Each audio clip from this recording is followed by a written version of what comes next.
मस्तपैकी अशी थंडगार आपली पित्तनाशक आणि परफेक्ट कोकणातली रेसिपी आहे ही। तर आपली ही सोलकढी तयार आहे। नमस्कार मैत्रिणींनो, रोशनी सिंपल किचन मध्ये तुमचं स्वागत आहे। अगदी कडक उन्हाला सुरुवात झाली आणि प्रत्येकाने असं काहीतरी गारगार मस्तपैकी असं थंड पेय प्यावंसं वाटतं। तर आपण सुद्धा असंच एक रेसिपी पाहणार आहोत। तर कोकणातली अगदी फेमस म्हणजे सोलकढी आपण ही रेसिपी पाहणार आहोत। अगदी परफेक्ट असणार आहे।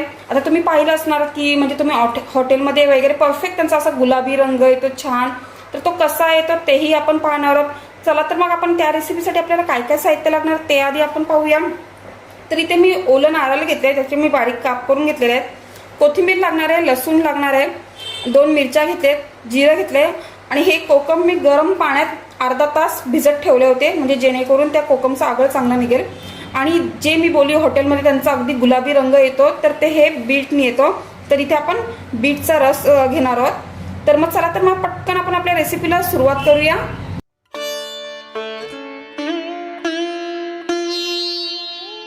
आता त्याआधी मी काय करणार आहे, बीटचं मिक्सरमध्ये थोडंसं ज्यूस तयार करून घेणार आहे। तर आपण पहिला ज्यूस बनवूया।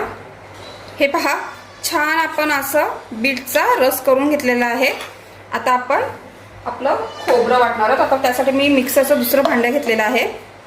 आता त्यात आपण आपले नारळाचे काप घालूया।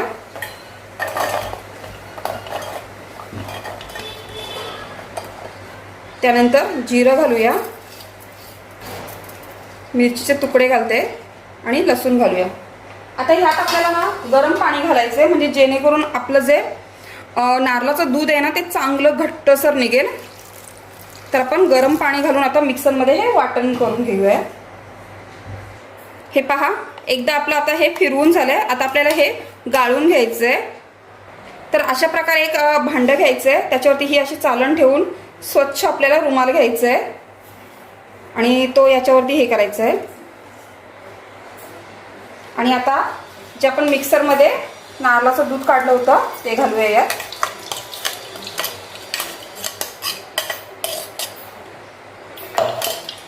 आणि व्यवस्थित आता हे घट्ट असं पिळून घेऊया।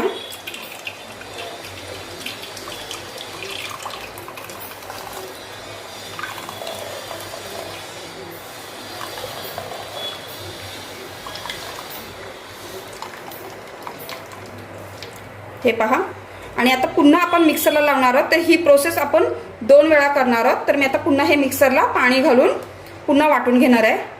आता हे पहा, अशा प्रकारे मी 3 वेळा फिरवून घेतलंय। आता आपल्याला याच्यात कोकमाचा आगळ घालायचा आहे। हे पहा, त्याला थोडंसं हाताने आपण मिक्स करून घेऊया।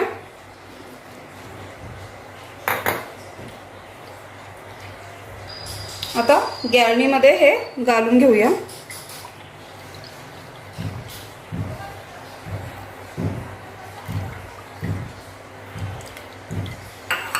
आता ह्यातच आपण आपला बीटचा सुद्धा रस घालणार आहोत, जेणेकरून छान गुलाबी रंग येईल आपल्या सोलकढीला। मिक्स करूया। हे पहा, तुम्ही पाहू शकताय किती छान रंग आलेला आहे। आता आपल्याला ह्यात साखर घालायची थोडीशी, त्यानंतर साधं मीठ घालणार आहे, थोडंसं काळं मीठ घालते। आता व्यवस्थित हे एकसारखं मिक्स करून घेऊया, जेणेकरून आपली साखर आणि जे मीठ घातलं होतं ते मिक्स होऊन जाईल।